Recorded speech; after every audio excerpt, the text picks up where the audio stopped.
இந்த உலகில் பிறக்கும் அத்தனை குழந்தைகளும் தனியாகத்தான் இந்த உலகை எட்டி பார்க்கிறது. ஆனால் தாயின் வயிற்றில் உருவாகும் முன்னே தேவன் உன்னை அறிந்திருக்கிறார். உன்னை பரிசுத்தம் பண்ணி ஜாதிகளுக்கு தீர்க்கதரிசியாக கட்டளையிட்டிருக்கிறார். இப்போது அந்த குழந்தைக்கு உலகமே அம்மாவின் மடிதான். அவள் மனதின் ஆழத்திலிருந்து வரும் அந்த அன்பின் உச்சத்தில் உண்டு உறங்கி அவள் குரலை கேட்டபடி வளர்ந்து வருகிறது. ஸ்திரீயானவள் தன் கற்பத்தின் பிள்ளைக்கு இறங்காமல் தன் பாலகனை மறப்பதில்லை.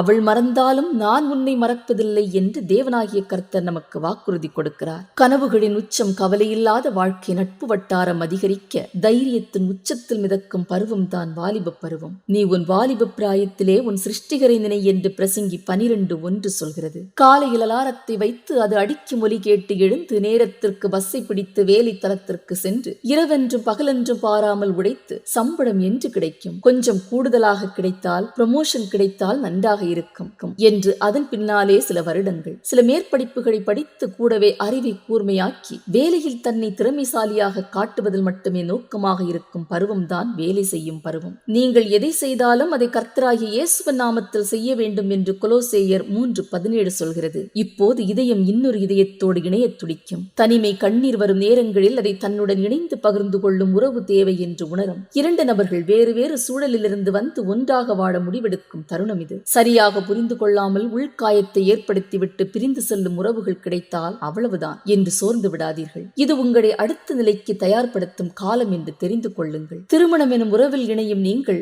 இறைவன் கொடுக்கும் துணையுடன் இறுதி வரை வாழ வேண்டும். கர்த்தர் வீட்டை கட்டாராகில் அதை கட்டுகிறவர்களின் பிரயாசம் விருதா என்று சங்கீதம் 127:1 சொல்கிறது. பிள்ளைகள் வளர்ந்து அவரவர் வேலையை பார்த்து கொண்டு சென்று விடுவார்கள். உடல் சோர்வு அதிகரிக்க தொடங்கும். அனுபவம் அதிகமாக இருந்தாலும் அதை செயல்படுத்தும் ஆற்றல் குறைந்துவிடும். இளமைக்கும் முதுமைக்கும் இடைப்பட்ட இந்த பருவத்தில் முதிர்ந்த வயதில் என்னை தள்ளிவிடாமலும் என் பலன் ஒடுங்கும் போது என்னை கைவிடாமலும் இரும் என்று பிரார்த்தனை செய்யுங்கள். சூரியன் உதிக்கும் நேரத்திலும் மறையும் நேரத்திலும் பார்க்க அழகாக இருப்பான். கடந்த கால சுகமான நினைவுகள் பல எண்ண ஓட்டத்தில் ஓடிக்கொண்டிருக்கும். உன் அரை வயது மட்டும் நான் உன்னை தாங்குவேன் என்று ஏசாயா 46:4 சொல்கிறது. மரணத்தை குறித்த பயம் துக்கம். நான் உயிர்த்தெழுதலும் ஜீவனுமாயிருக்கிறேன், என்னை விசுவாசிக்கிறவன் மரித்தாலும் பிழைப்பான் என்று சொன்ன இயேசு உன்னுடன் இருக்கிறார். உன் வாழ்க்கையை நீதான் அமைத்துக் கொள்ள வேண்டும். உன் வாழ்க்கையில் வரும் உறவுகள் யாரும் நிரந்தரமில்லை. தேவன் ஒருவரே நிரந்தரமானவர். எந்த சூழலில் வேண்டுமானாலும் யார் வேண்டுமானாலும் உன்னை உதறி தள்ளிவிட்டு சென்று விடுவார்கள். உன் உறவே வேண்டாம் என்று சொல்வதற்கு அவர்களுக்கு ஒரு நொடி போதும். நான் உன்னை விட்டு விலகுவதும் இல்லை, உன்னை கைவிடுவதும் இல்லை என்று சொன்ன இயேசு ஒருவர் மட்டும்தான் இறுதி வரை உன்னுடன் இருப்பார். உங்கள் உடல் பரிசுத்த ஆவியின் ஆலயம். நம்முடன் இருந்த இயேசு இப்போது பரிசுத்த ஆவி என்ற வடிவில் நமக்குள் இருக்கிறார். இதுதான் மன அமைதியை, நம்பிக்கையும் தைரியத்தையும் கொடுக்கும்.